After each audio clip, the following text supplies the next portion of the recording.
नमस्कार दोस्तों, मेरा नाम है राजेश और आप देख रहे हैं मेरा यूट्यूब चैनल राजेश इन्फॉर्मेशन। दोस्तों, आज हम आपको बताने वाले हैं दिल्ली की सीएम रेखा गुप्ता जी के बारे में। चलिए दोस्तों, इनके बारे में हम लोग सटीक से जानते हैं कि गुप्ता जी कैसे, कब, क्या क्या बनी, राजनीति कैरियर उनका कैसा रहा, पढ़ाई कहाँ से किया है, उनके पिताजी का नाम क्या है, पूरी जानकारी हम आपको बताने वाले हैं।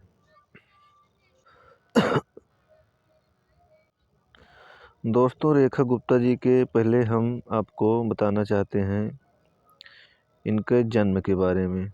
दोस्तों, रेखा गुप्ता जी का जन्म हरियाणा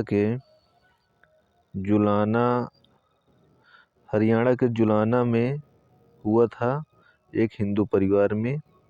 और इनका जन्म 19 जुलाई 1974 को हुआ था। इनकी उम्र अभी देखा जाए तो 2025 के हिसाब से तो 50 साल है। और अब इनके राजनीतिक करियर के बारे में हम लोग बातें कर लेते हैं। पहले हम आपको इनके शिक्षा के बारे में बातें कर लेते हैं कि गुप्ता जी ने कहाँ से शिक्षा किए हैं। दोस्तों, इनकी पहली शिक्षा मनेदर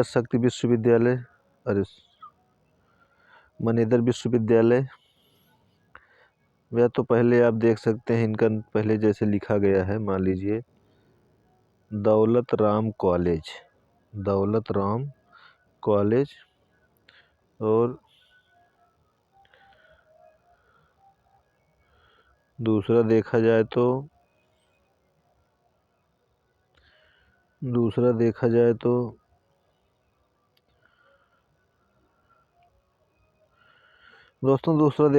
इन्होंने चौधरी चरण सिंह यूनिवर्सिटी से पढ़ाई किया है, दिल्ली विश्वविद्यालय से किया है, मनेदर शक्ति विद्यालय से किए हैं। ये इनकी शिक्षा है। इन्होंने 4 स्कूलों में टोटल पढ़ाई किया है। पहले में तो मनेदर शक्ति विद्यालय वहाँ से स्टार्ट किए, फिर जाहिर सी बात है कॉलेज में गए होंगे। कॉलेज के बाद इन्होंने यूनिवर्सिटी में गए होंगे चौधरी चरण सिंह, और दिल्ली विश्वविद्यालय में भी गए होंगे। अब दोस्तों, हम इनके आगे नेक्स्ट स्लाइड में बात कर लेते हैं इनके राजनीतिक कैरियर के बारे में। दोस्तों, इनका राजनीतिक कैरियर की बात की जाए तो इन्होंने पहले 3 बार पार्षद रह चुकी हैं। कहाँ से? दक्षिणी दिल्ली के नगर निगम की पूर्व मेयर भी रह चुकी हैं। रेखा गुप्ता जी दक्षिणी दिल्ली की नगर निगम की पूर्व मेयर रह चुकी हैं और यह 3 बार वहीं से पार्षद भी रह चुकी हैं। अब आगे की स्लाइड में बात कर लेते हैं दोस्तों। वह 2007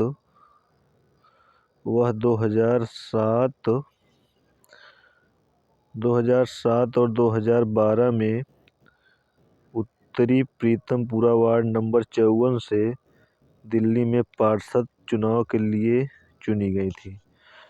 रेखा गुप्ता जी को 2007 और 2012 में उत्तरी प्रीतमपुर वार्ड नंबर 54 से दिल्ली में पार्षद चुनाव के लिए चुनी गई थी। अब दोस्तों, तीसरे स्लाइड में हम लोग बातें कर लेते हैं कि उन्हें 2022 में भाजपा ने आम आदमी पार्टी यानी कि आप की पार्टी से शैली ओबेरॉय के खिलाफ एमसीडी मेयर पद के लिए उम्मीदवार के रूप में खड़ा किया गया था। इन्हें 2022 में सबसे पहले शैली ओबेरॉय के खिलाफ एमसीडी चुनाव के लिए, मेयर के चुनाव के लिए उम्मीदवार के रूप में रेखा गुप्ता जी को बीजेपी से खड़ा कराया गया था।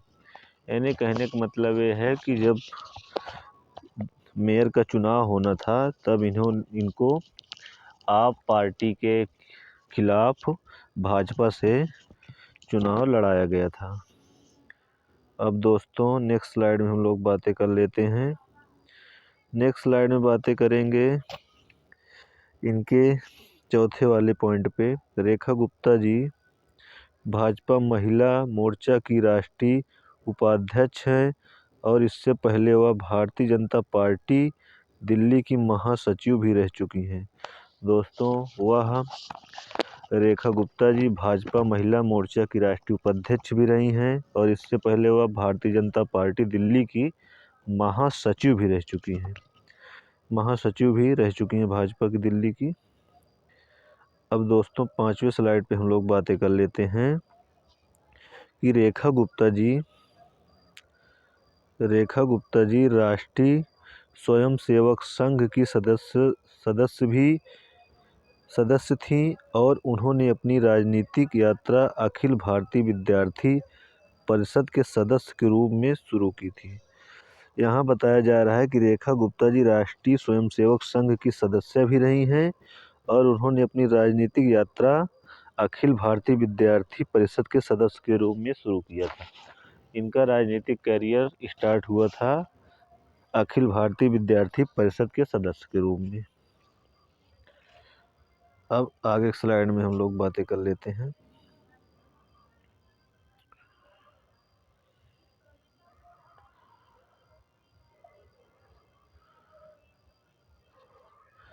रेखा गुप्ता जी को 19 फरवरी 2025 को राष्ट्रीय राजधानी में आयोजित बैठक में एनसीटी दिल्ली में भाजपा विधायक दल का नेता भी चुना गया। ये हाल ही में जब इन्होंने चुनाव जीता, दिल्ली की जब सीएम बनी, वो घटना की खबर है इसमें। उस चीज़ के बारे में बताया जा रहा है कि रेखा गुप्ता जी को 19 फरवरी 2025 को राष्ट्रीय राजधानी में आयोजित बैठक किया गया एनसीटी दिल्ली में भाजपा विधायक दल का नेता भी चुना गया। बैठक जब हुई थी तो उसके बाद ये 6 वाला पॉइंट उसी का है। भाजपा विधायक दल के नेता के रूप में अपने चुनाव के बाद रेखा गुप्ता जी ने उपराज्यपाल बीके सक्सेना से मुलाकात की और दिल्ली में नई सरकार बनाने का दावा पेश किया। मतलब जब इन्होंने विधायक दल का नेता इनको चुना गया, उसके बाद इलेक्शन हुआ। यहाँ लिखा गया है, देखो, चुनाव के बाद इन्होंने उपराज्यपाल बीके सक्सेना से मुलाकात किए और दिल्ली की नई सरकार बनाने का दावा पेश किया। इन्होंने राज्यपाल से मिला चुनाव जीतने के बाद और अपनी सरकार बनाने के दावा पेश किया। इन्होंने सरकार बनाने की बात की उनसे। अब आगे स्लाइड में बात कर लेते हैं। बस दोस्तों यही रही कुछ स्लाइडें। एक स्लाइड और है, आपको बता देते हैं। एक स्लाइड ये वाली लास्ट वाली ही एक स्लाइड है कि रेखा गुप्ता जी जब विधायक दल की नेता चुनी गई और चुनाव जीती, चुनाव जीतने के बाद इन्होंने राज्यपाल से मिला और सरकार बनाने की बात रखी। उसके बाद इन्होंने दिल्ली की सीएम बन ही गई और दिल्ली सीएम जब बनी तो ये दिल्ली की नवीं मुख्यमंत्री हैं। इसके पहले अतिशी जी थी जो कि आम आदमी पार्टी की थी और अब इसके बाद इन्होंने नवीं मुख्यमंत्री के रूप में शपथ ली है। आशा करता हूं दोस्तों यह जानकारी आपको अच्छी लगी होगी। दोस्तों इसी तरह की जानकारी मैं आपको देता रहता हूं। यह किसी की बायोग्राफी हो या कोई जानकारी हो, एजुकेशन से रिलेटेड भी हमने जानकारी देता हूं और न्यूज़ से रिलेटेड भी जानकारी देता हूं। अगर आपको इस सब में इंटरेस्टेड है तो आप हमारे चैनल को सब्सक्राइब कर सकते हैं और इस वीडियो को ज़्यादा से ज़्यादा शेयर कर सकते हैं ताकि जो इस चीज़ में रुचि रखते हैं किसी व्यक्ति विशेष को जानने के लिए, वो उनके पास ये वीडियो पहुंचेगा और उनको सटीक जानकारी मिलेगी और वो इस वीडियो को देखना पसंद करते हैं। चलिए दोस्तों, मिलते हैं नेक्स्ट वीडियो में। तब तक के लिए नमस्कार, जय हिंद।